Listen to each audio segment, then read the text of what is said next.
이사야서의 말씀입니다. 섬들아, 내 말을 들어라. 먼 곳에 사는 민족들아, 귀를 기울여라.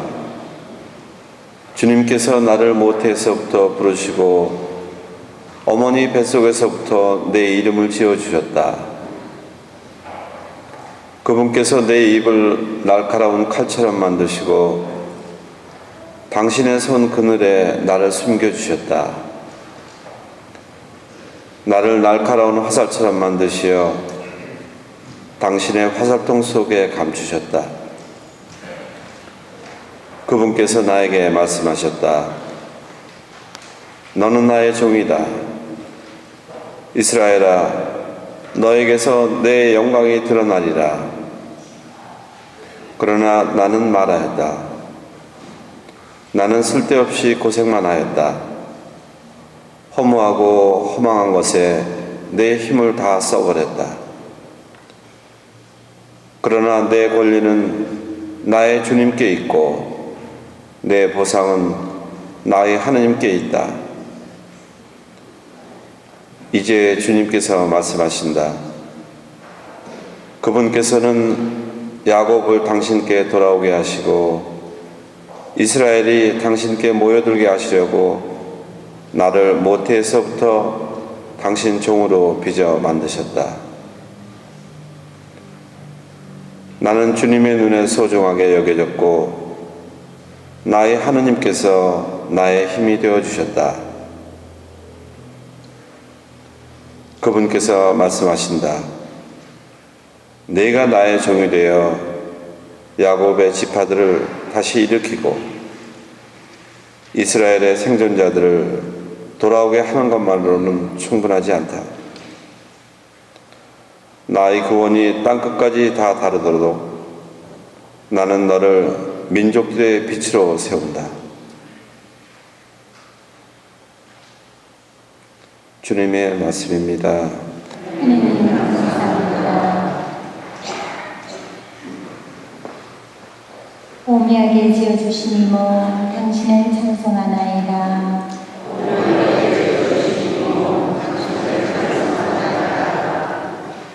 주님, 당신은 저를 살펴보시고 잘라 아시나이다. 앉으나서나 당신은 저를 아시고 멀리서도 제 생각 알아차리시나이다. 길을 가도 누워있어도 헤아리시니 당신은 저의 길 모두 아시나이다.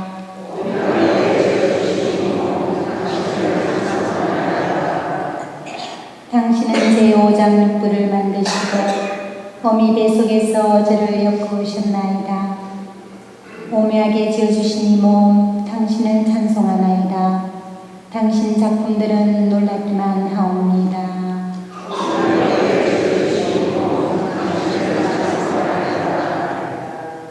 제 영혼이 살아나이다. 제가 남몰래 만들어질 때 땅속 깊은 곳에서 짤 때 제 뼈대 숲속들이 당신은 아시나이다.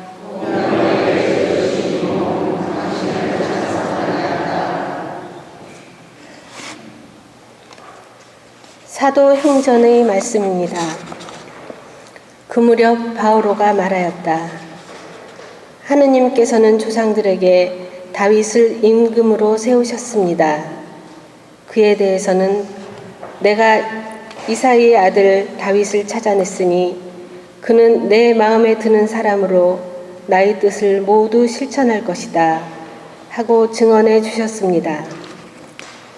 이 다윗의 후손 가운데에서 하느님께서는 약속하신 대로 예수님을 구원자로 이스라엘에 보내셨습니다. 이분께서 오시기 전에 요한이 이스라엘 온 백성에게 회개의 세례를 미리 선포하였습니다. 요한은 사명을 다 마칠 무렵 이렇게 말하였습니다. 너희는 내가 누구라고 생각하느냐? 나는 그분이 아니다. 그분께서는 내 뒤에 오시는데 나는 그분의 신발끈을 풀어드리기에도 합당하지 않다. 형제 여러분, 아브라함의 후손 여러분, 그리고 하느님을 경외하는 여러분, 이 구원의 말씀이 바로 우리에게 파견되셨습니다. 주님의 말씀입니다.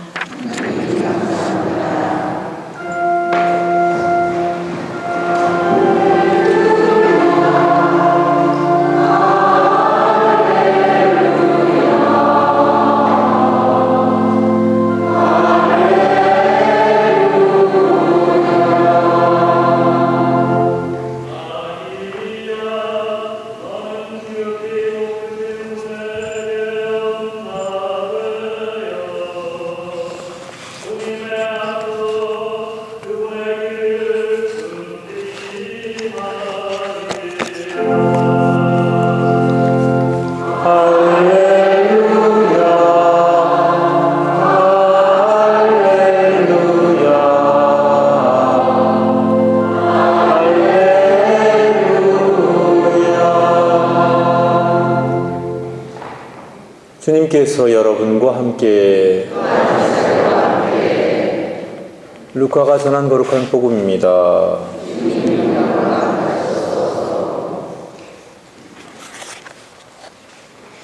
엘리사벳은 해산딸이 차서 아들을 낳았다. 이웃과 친척들은 주님께서 엘리사벳에게 큰 자비를 베푸셨다는 것을 듣고 그와 함께 기뻐하였다. 8회째 되는 날 그들은 아기의 할례식에 갔다가 아버지의 이름을 따서 아기를 지카르야라고 부르려 하였다. 그러나 아기 어머니는 안 됩니다.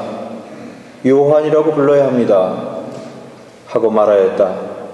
그들은 당신의 친척 가운데에는 그런 이름을 가진 이가 없습니다 하며 그 아버지에게 아기의 이름을 무엇이라 하겠느냐 손짓으로 물었다. 지카르야는 글 쓰는 판을 달라고 하여 그의 이름은 요한이라고 썼다.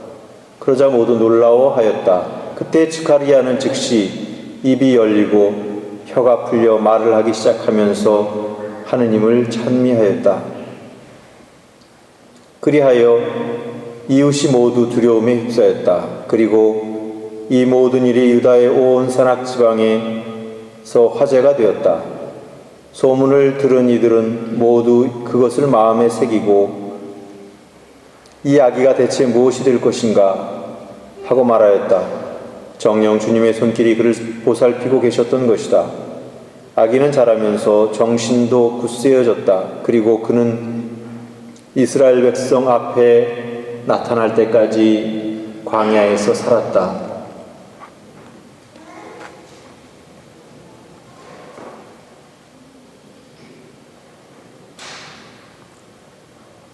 주님의 말씀입니다.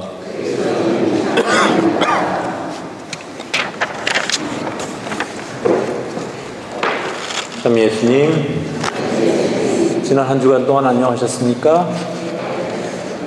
예, 오늘이 무슨 날이죠? 예, 보통 같으면 주일입니다. 이렇게 이야기하면 정답일 겁니다.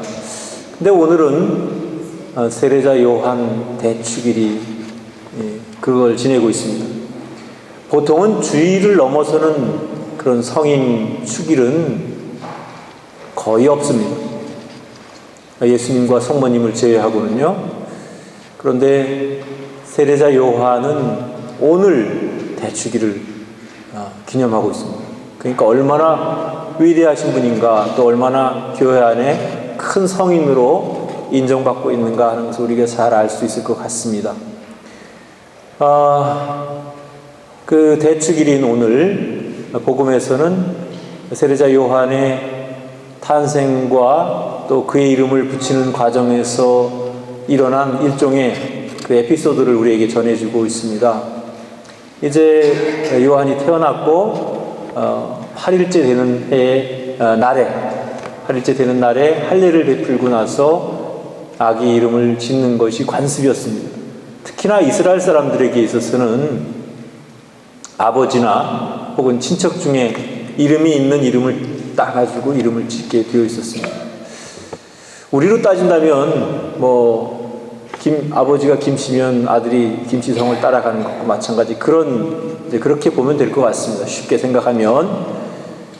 그런데 이제 친척들이 아기의 이름을 아버지의 그 이름을 따가지고 즈카리아라고 지으려고 했더니 아기 어머니가 펄쩍 뛰면서 안 됩니다. 아기 이름은 요한이라고 지어야 됩니다.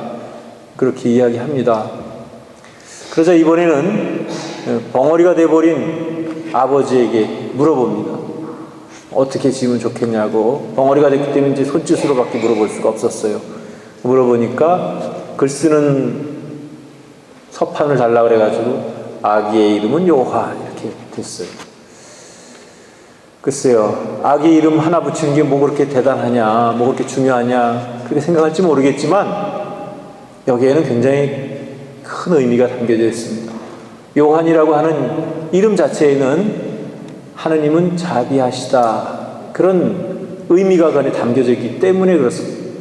그래서 엘리사벳은 이미 세례자 요한 자기 아들을 잉태해서 낳을 때까지 자신 안에 어떤 일이 벌어졌었는지 하느님의 자비가 어떠한 것인지 직접 체험했었고 또 뿐만 아니라 즈카리아도 대사제로서 자기에게 왜 자기가 말을 못하게 됐는지를 알고 있었기 때문에 즉 다시 말하면 그 부모들은 요한을 둘러싸고 하느님과의 사이에서 어떤 신앙적인 체험이 있었는지 알기 때문에 그 사람들은 그 의미가 얼마나 큰지 잘 알아들었습니다. 그래서 결국 세례자 요한이라고 그렇게 붙이게 되었던 거죠. 요한이라고. 그런데 어쨌든지 그 아버지인 즈카리아가 서판에다가 아기 이름을 요한이라고 쓰라고 했을 때 비로소 입이 열리고 혀가 풀려서 말을 하기 시작했다. 그러면서 처음으로 한 것이 하느님을 찬양하였다라는 그런 이야기를 우리에게 전해주고 있습니다. 이로써 우리는 요한의 탄생이 그냥 우연한 것이 아니고 섭리적인 것이었다라는 것을 알 수가 있어요. 이사야서에서 오늘 읽은 거기에도 보면 주님께서는 나를 모태에서부터 부르시고 또 내 어머니의 뱃속에서부터 나의 이름을 지어주셨다 그랬습니다. 부럽죠? 근데 사실은 가만히 생각해 보면 여러분들 한 분 한 분도 하느님께서 섭리해 주시고 여러분 한 분 한 분도 그렇게 소중하게 어머니 뱃속을 통해서 나오신 겁니다. 물론 우리는 세례자 요한처럼 그렇게 뛰어나지도 않고 훌륭하지도 않고 남들이 알아주지도 않지만 아무리 소박하다 하더라도 우리 한 사람 한 사람은 하느님께서 우리를 점지해 주셨고 물론 하느님이 우리 이름을 지어주시진 않았지만 하느님은 우리를 소중하게 생각하십니다. 이 점은 우리에게 있어서 매우 중요한 점이라고 생각합니다. 물론 세례자 요한도 중요하지만 나에게 있어서는 하느님 앞에 내가 또 얼마나 소중한가 또 하느님이 나를 얼마나 소중하게 생각하시는가 그 점에 대해서 우리가 좀 깨달았으면 좋겠고 이것은 우리의 자부심과 또 우리의 자긍심 그리고 하느님을 향한 신앙의 어떤 믿음 그런 것으로서 대신되면 좋겠다 그런 생각을 합니다. 어쨌든지 세례자 요한은 광야에서 살기 시작했으며 그는 광야에서 외치는 소리가 되었습니다. 어느 시대건 간에 정의를 외치는 소리는 있어 왔고 또 앞으로도 계속 있을 것입니다. 그러나 우리 시대에는 그 어느 때보다도 광야에서 외치는 그런 정의의 소리가 필요합니다. 물론 오늘날에도 이곳 저곳에서 정의를 부르짖으면서 소리치고 있지만 좀 더 깊이 들어가서 생각해 보면 오늘날 정의를 부르짖는 그 소리들이 다 순수하고 정말로 정의, 정말로 하느님의 뜻을 부르짖는 것이 아니라 때때로는 자신을 포함해서 자신의 속한 집단의 이익을 대변하는 그런 목소리를 정의의 목소리로 착각하고 있는 것은 아닌지 그러다 보니까 이곳저곳에서 각자 자기의 목소리를 너무 심하게 또 이기적으로 목소리를 내고 그러다 보니까 시끄러워지는 세상 정의의 목소리는 정의로워야 되는데 오히려 시끄러워지는 세상이 되지 않았나 그래서 그런 의미에서 어쩌면 세례자 요한과 같이 하느님의 뜻을 올바로 전할 수 있는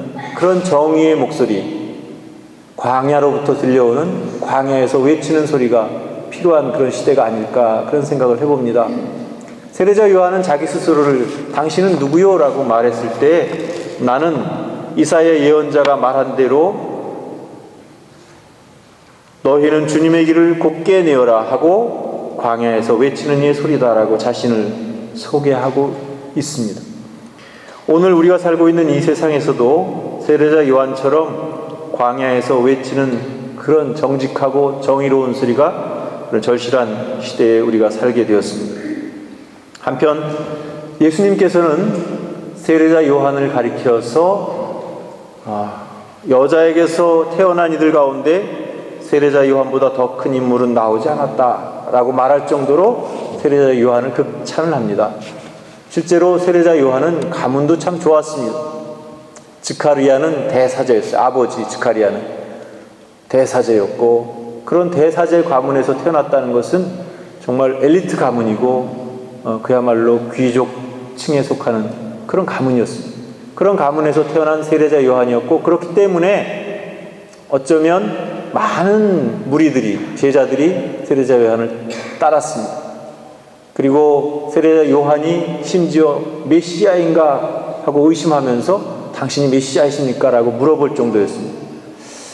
아마 대부분의 사람들 같았으면은 아마 우쭐한 기분도 있고, 또 남들이 이렇게 다 인정해주고 따르니까 어쩌면 내가 바로 메시아요, 그렇게 이야기하고 싶었을 것이고, 또 실제로 그렇게 착각하고 사는 사람들도 있을지도 모르겠어요. 그렇지만 세례자 요한은 아니요, 나는 그분이 아니요, 나는 그분의 신발끈을 풀어드릴 자격조차 없습니다 라고 솔직하고 정직하고, 그리고 무엇보다도 겸손하게 그렇게 자신을 밝힙니다.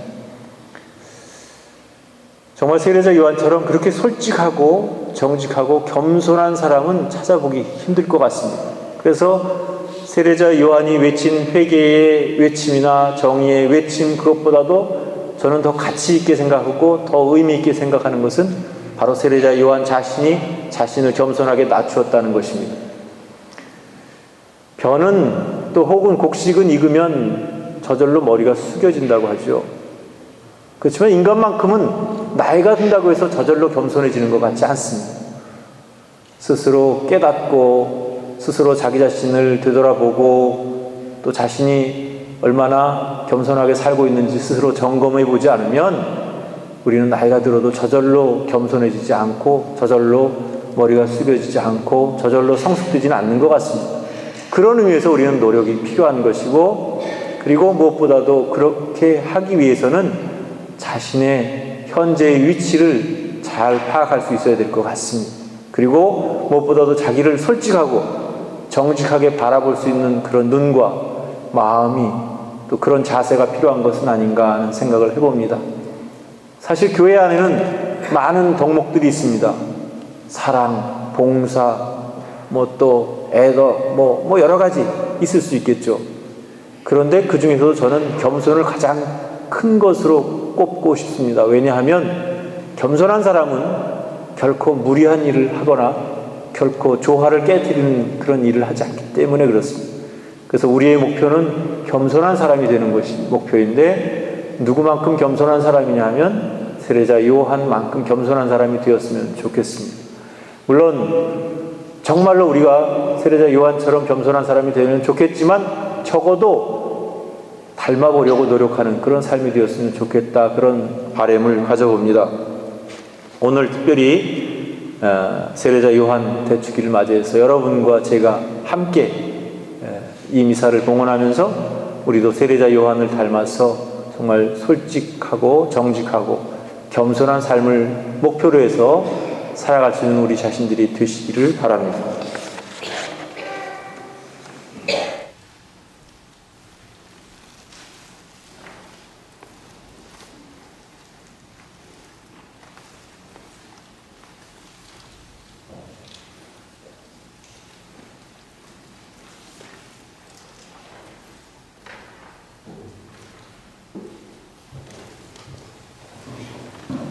동영상과